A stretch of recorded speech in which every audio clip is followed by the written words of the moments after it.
안녕하세요. 위피가 읽어주는 지식재산 뉴스의 진행자 위피입니다.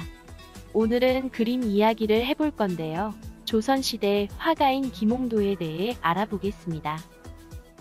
1745년 영조 21년에 태어나서 1806년경까지 활동한 김홍도는 조선의 화가로서 사실주의와 풍속화를 사조로 가지고 있었죠.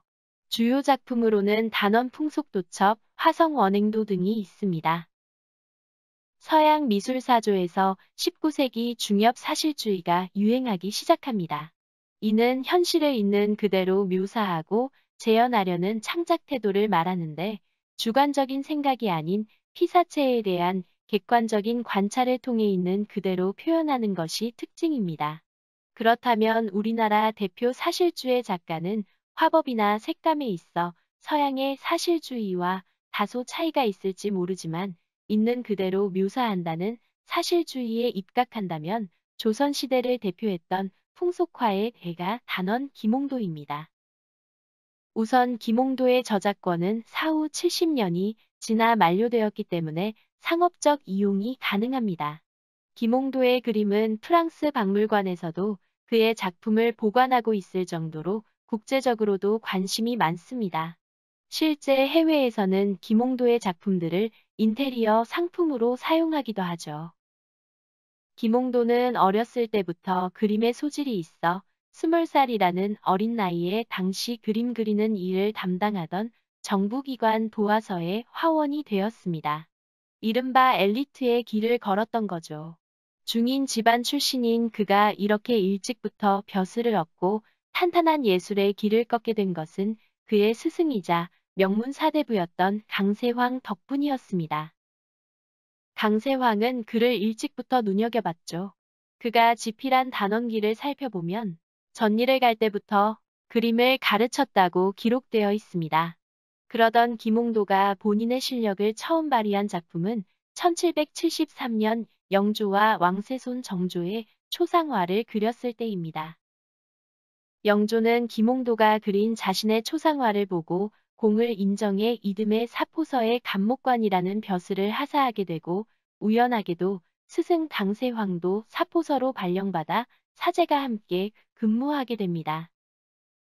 그가 37세였던 1781년 정조의 초상을 그리면서 공으로 당대 기술자인 중인으로서 누리기 어려운 경상도 안동의 안기찰방 벼슬을 얻게 됩니다.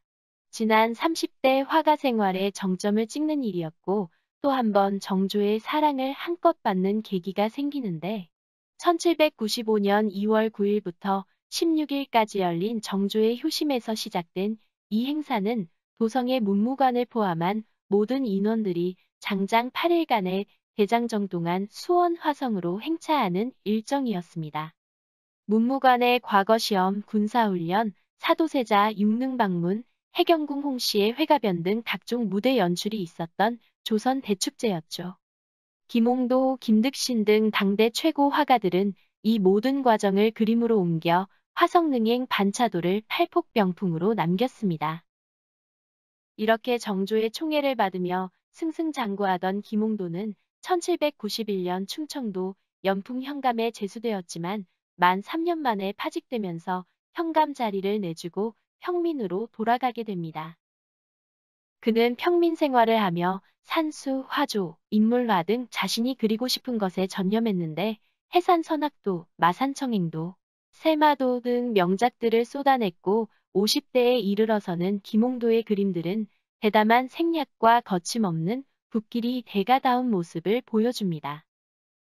스승 강세황의 단원기에 따르면 내가 생각해보니 단원은 명나라 이유방의 호다. 김홍도가 그것을 이어받아 자신의 호로 삼은 뜻은 어디에 있을까? 그 문사의 고상하고 맑은 인품과 기묘하고 우아한 그림을 사모하는 데 있을 뿐이다. 라고 나와 있습니다.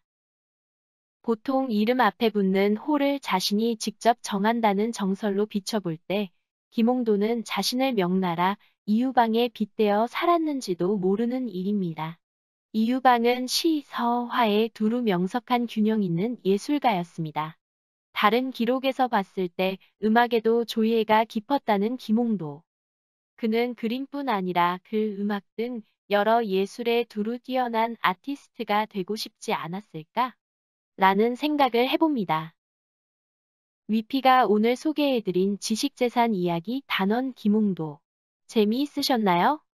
자세한 내용이 궁금하시면 검색창에 윗뉴스를 검색해서 재미있는 지식재산 뉴스를 만나보세요. 위피가 읽어주는 지식재산 뉴스. 여기서 마치고 다음 주에 뵙겠습니다. 고맙습니다.